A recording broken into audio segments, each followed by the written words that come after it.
My name is Jenna, and I recently got married at the age of 29.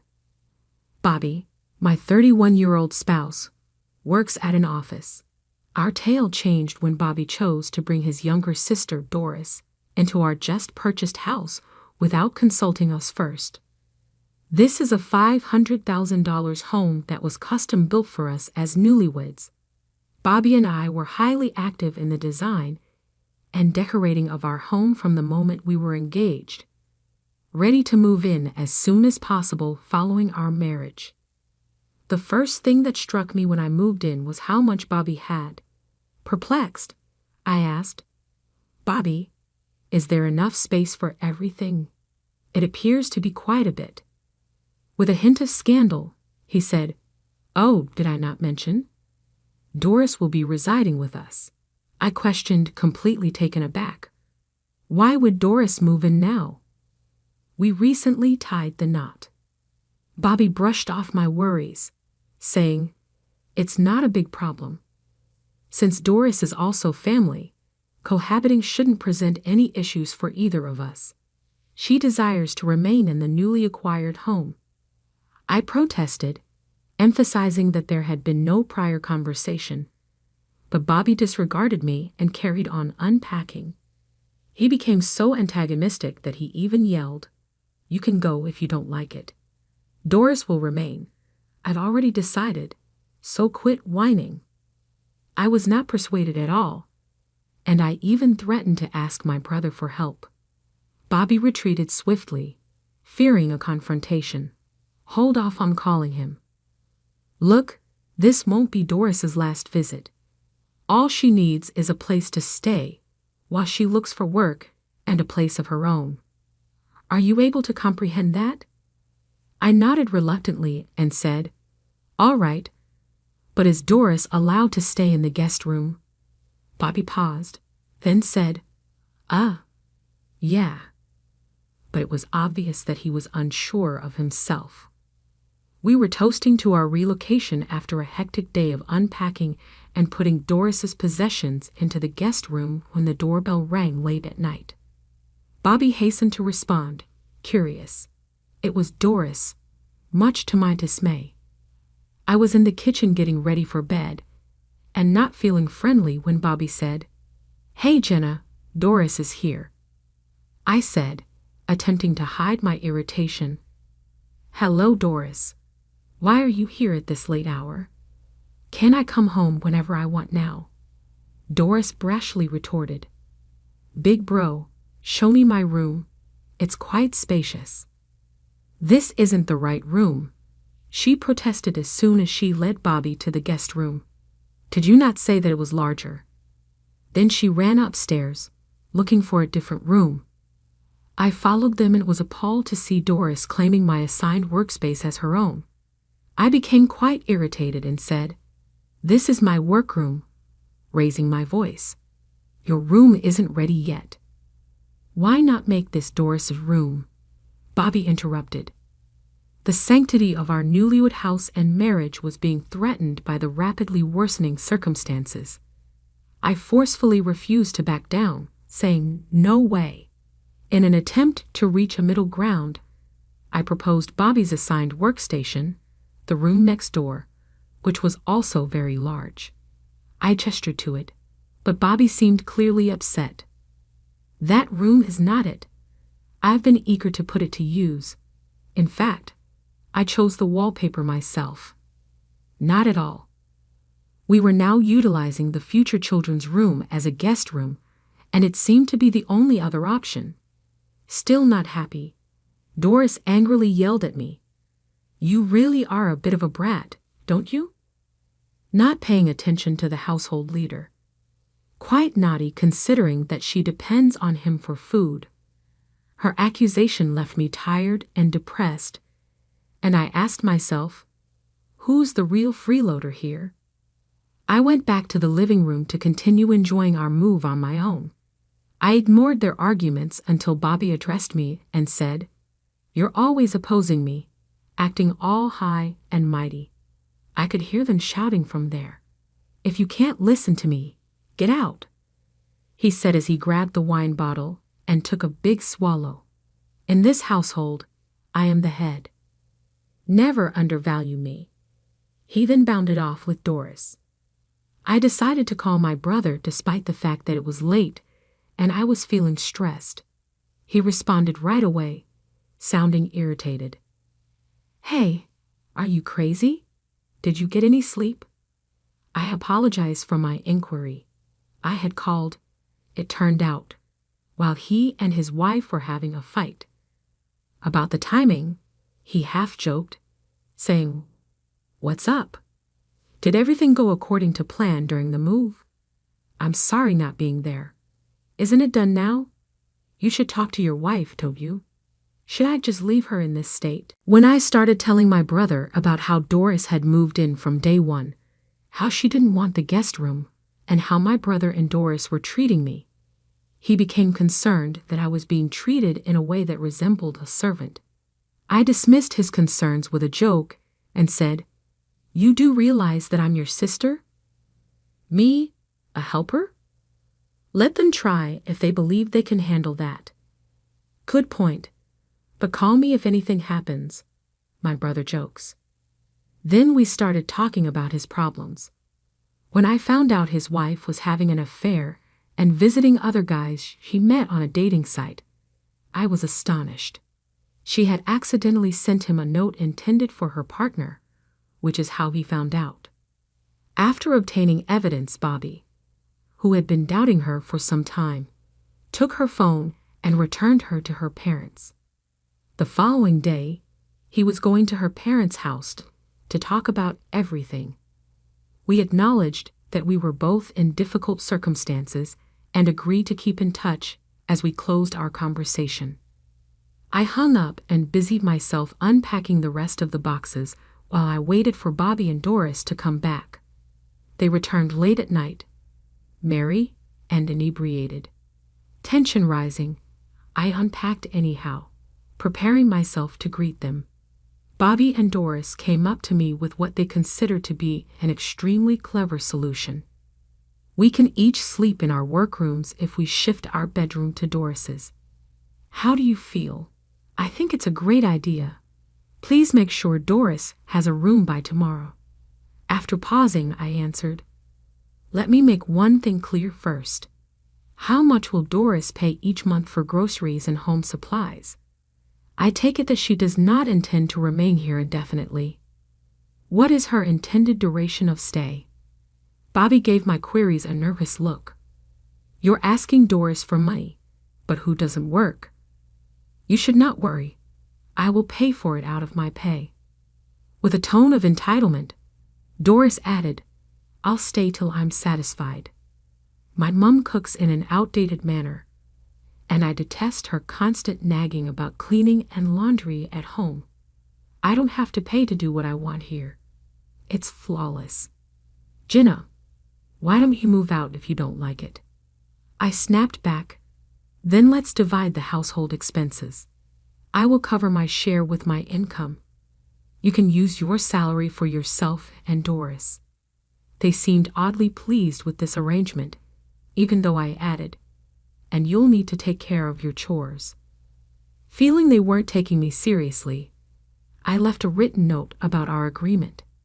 The next day, still concerned about my brother, I decided to visit him at his office. He had taken over as the president of a construction company after our father passed away last year. Surprised to see me, he invited me to speak.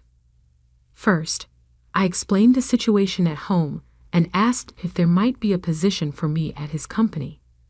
"Our secretary is leaving due to her husband's relocation.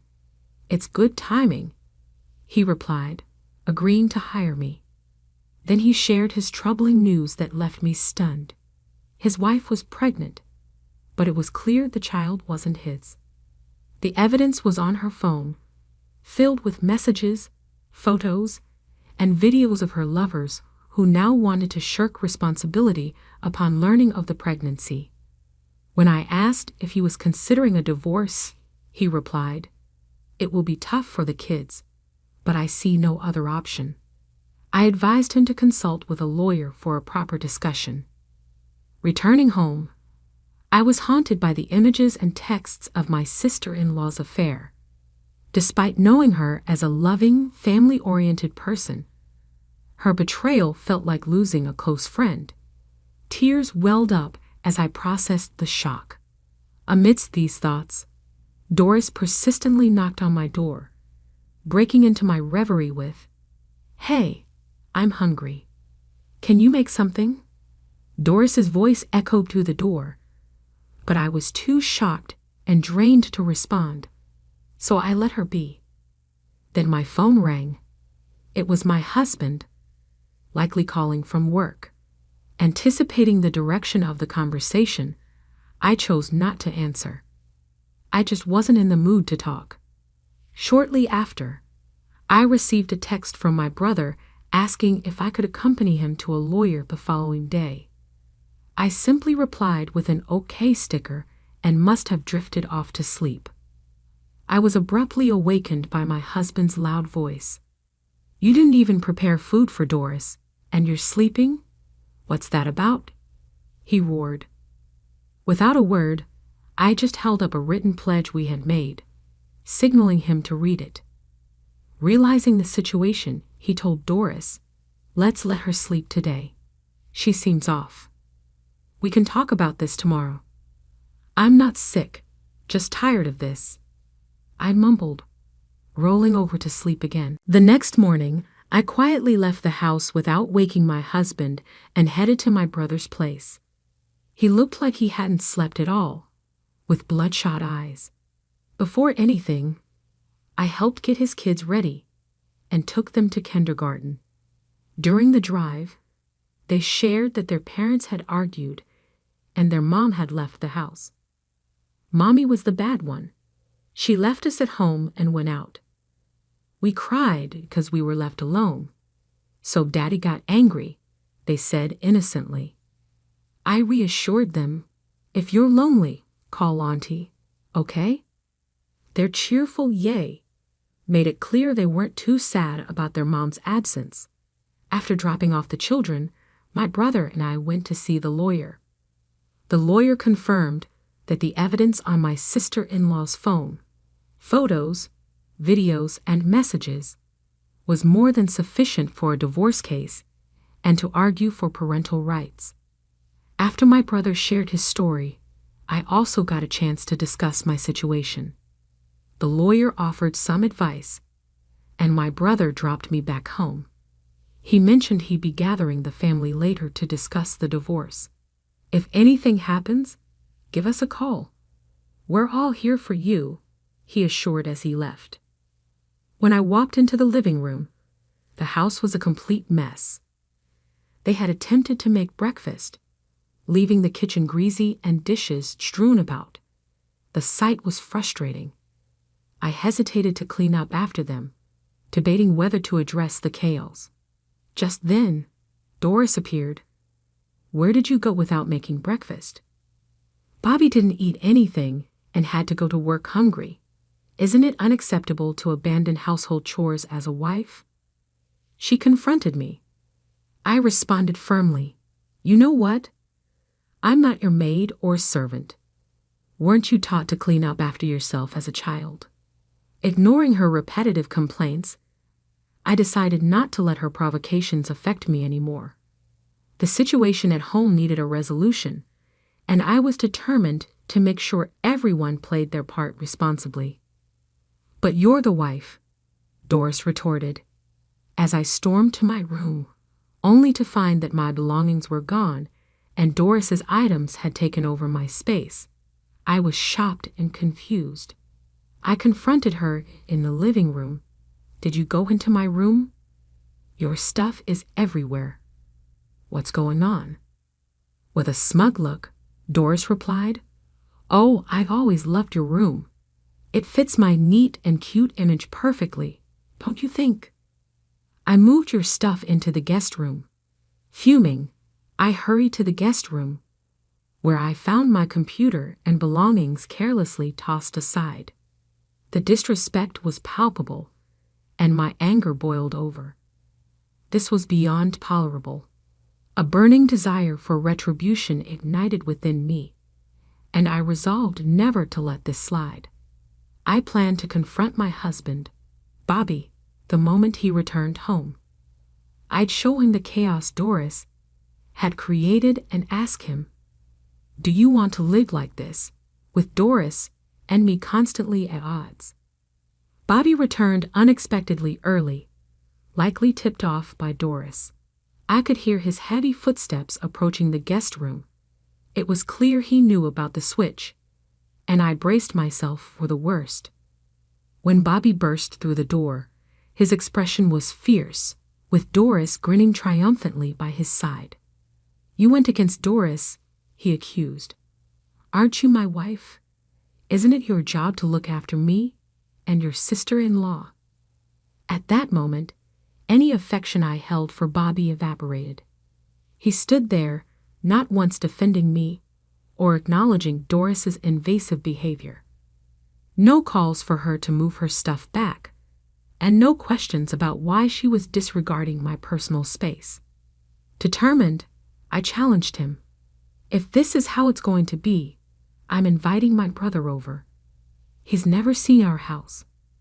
Maybe it's time he does." Despite his usual apprehension about my brother, Bobby's demeanor changed with Doris beside him.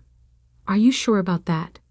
If you let that thug into our house, I'll kick you out," he threatened confidently.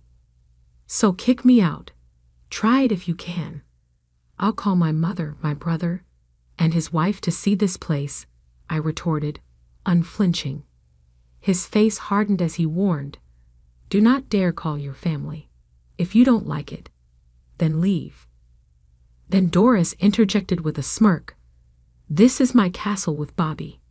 You know you have no right to call anyone here. Even if your family comes, we'll just kick them out." Unfazed, I grabbed my phone. "I'll call my brother then." To Bobby and Doris, I added, "Perhaps we should live apart. You two can have fun, invite your friends, and party all you want. Sounds like you prefer that." Their faces lit up at the idea, and Bobby even suggested, "Maybe we should just get divorced already." Fed up with their disrespect and unyielding attitude, I decided to make the call. It was time for my family to see firsthand the situation. I was dealing with the reality of our fractured relationship, which became starkly clear. But I was ready to take a stand as Bobby and Doris buzzed with high spirits, thrilled at the prospect of having the house to themselves and thinking of ejecting me. I calmly warned them, "All right, but you'll regret this. I'm calling my family now." I reached out to my brother, who responded eagerly, "We've been waiting for this. We're on our way." His readiness to jump into action moved me, showing his anticipation of my call. Within about 25 minutes, my family arrived. Doris, who had previously threatened to kick my family out, turned pale at the sight of my brother. "Oh, Doris, I thought you were going to kick out my family when they arrived," I remarked. She could only shake her head weakly in response. Seeing Doris so subdued, Bobby also seemed to shrink back in fear. My brother, a former judo competitor with a national ranking until a knee injury in college, stood imposingly over 6 feet tall with a buzz cut. Now coaching at a local boys' club, my younger brother, also a judo practitioner, mirrored his appearance. They had both been memorable figures at the wedding. "Huh, we're getting kicked out by who? Isn't it you guys who are leaving?" My elder brother laughed, to which Doris tried to muster some bravado. "Yeah, my brother is divorcing his useless wife now. Please leave," my younger brother retorted. "What? You guys are the ones leaving, aren't you? This is Jenna's house, isn't it? Built with her share of our father's inheritance and in Jenna's name." While this unfolded, my mother began tidying up the kitchen and remarked, "Oh dear, what a mess." Then, calling out to my brothers, she said, "Don't drag out the conversation. Get to the point already. Taking her cue, my brothers turned to me. Another person is coming. Let them in when they arrive, they instructed, while gesturing for Bobby and Doris to sit down. We have 2 matters to discuss today. The first is that we need you to leave, my brother told my husband and Doris. When Doris incredulously asked if it was true that the house belonged to me, Bobby started to falter. Well, I was talking to the contractors about the interior and stuff, so I thought it was my house. But maybe it's not.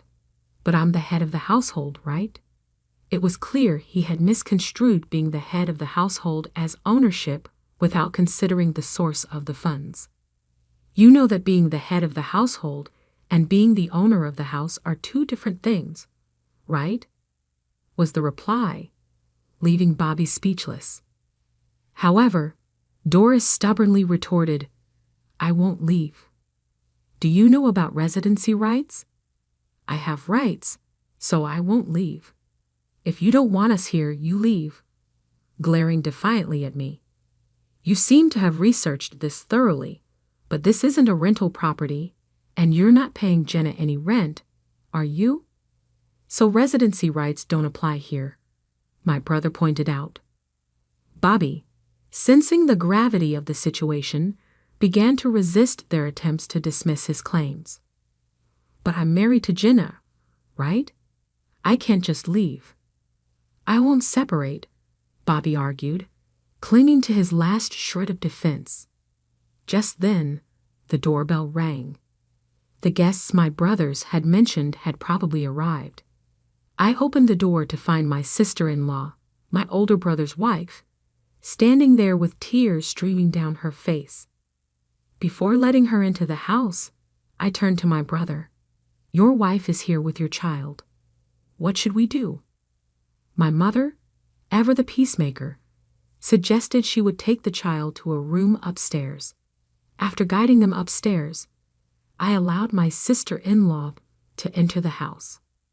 Bobby, caught off guard by her appearance, stammered, How did you find out where we live? Please, just go home for today. Bobby's suspicious demeanor did not go unnoticed. My elder brother stepped in, his voice heavy with disdain. Did you forget my wife's face? This is the second matter we need to discuss. The color drained from Bobby's face, a mix of confusion and fear taking hold as he mumbled, You mean she? It seemed Bobby hadn't realized she was my brother's wife. In a panic, he looked like he was about to flee, but was rooted to the spot. My brother, holding up evidence of the affair, confronted him. Seems like my wife is pregnant with your child. Did you 2 plan this? Throwing down the evidence on the table, he declared, For me, it's divorce, nothing less. Hearing this, Doris, fearful of being caught in the scandal, blurted out, I will pack my things and go back to my parents' house, and made a move to escape. Upstairs, my younger brother quickly stepped in. We've got a truck loaded with boxes. Start packing your things right now. I'll get the boxes. Doris hesitated, asking, Am I leaving today? But one stern look from my brother made her relent. Meanwhile, my elder brother told his wife to sign the divorce papers as he handed them to her along with a pen. Seeing the custody section assigned to my brother, she hesitated, but he firmly told her, That's what the kids want. Your opinion doesn't matter. With tears streaming down her face, she signed the papers. Next time, take care of the child in your belly. I won't ask for child support in return. Don't ever show your face to my kids, unless they want to see you. I won't stop them when they grow up, he stated, as she apologized to him on her knees. Watching this unfold, I realized the depth of pain my brother had been bearing. Then the focus shifted to me. So Jenna, what are you going to do? My elder brother asked. I responded without hesitation. I choose divorce too. I want him out of my house as soon as possible. At this, Bobby dropped to his knees, begging, "I don't want a divorce. Please forgive me. I beg you." He then added desperately, "Besides, it could be his child, not mine." This only solidified my decision. I had seen enough deceit and was ready to reclaim my life and my home. Bobby was stunned to hear my brother say, "I'm done having kids. I've had surgery to ensure that," with such composure.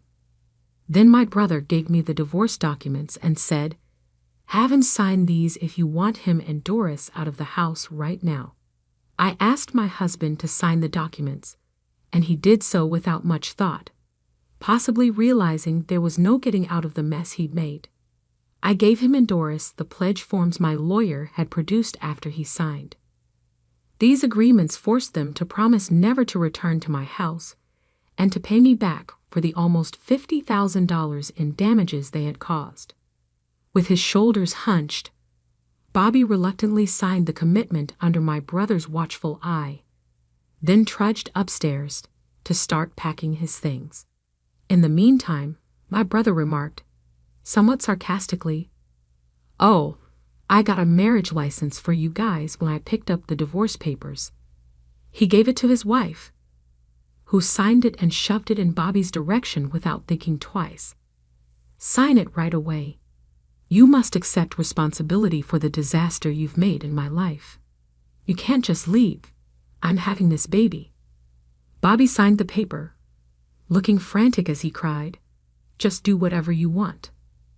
Still not done, my brother pushed Bobby, saying, "Hey, you won't say anything unless I ask, huh? Are you lacking any words of wisdom for me?" Bobby immediately apologized profusely for this, almost bending to the ground in regret. Together, we worked fast to pack Bobby and Doris's possessions into boxes and load them onto a waiting vehicle to be sent to their parents' home. So my short married existence ended abruptly, but firmly. My mother suggested selling her home so that she and my younger brother might move in together, as I was thinking about living alone in the large house. My elder brother made the decision to move in with his 4 kids and sell his own house. With the money from the sale of their property, they intended to purchase my house, jokingly proposing, "Why not build a new house when you get married next time? I'm good with an apartment," I persisted. We built a life full of joy and happiness together, even with the house's history of sad memories, and we obtained the dog that the kids had always wanted. 8 months later, my ex-husband weed my ex-sister-in-law and moved in with her at his parents' home. He had to put in a lot of overtime labor to make up for the harm they had done to my residence. She reached a breaking point and lost her mental equilibrium as a result of Doris treating her new sister-in-law like a maid. Eventually, Doris's mother sent her out because she could no longer stand to see her daughter in that state. In a desperate attempt to get assistance, Doris contacted my ex-husband, but he scornfully accused her, stating, "We would still be residing in that mansion if you hadn't moved in." In sharp contrast to my own family's fresh start and cohesiveness, Doris ended herself alone, isolated, and without support.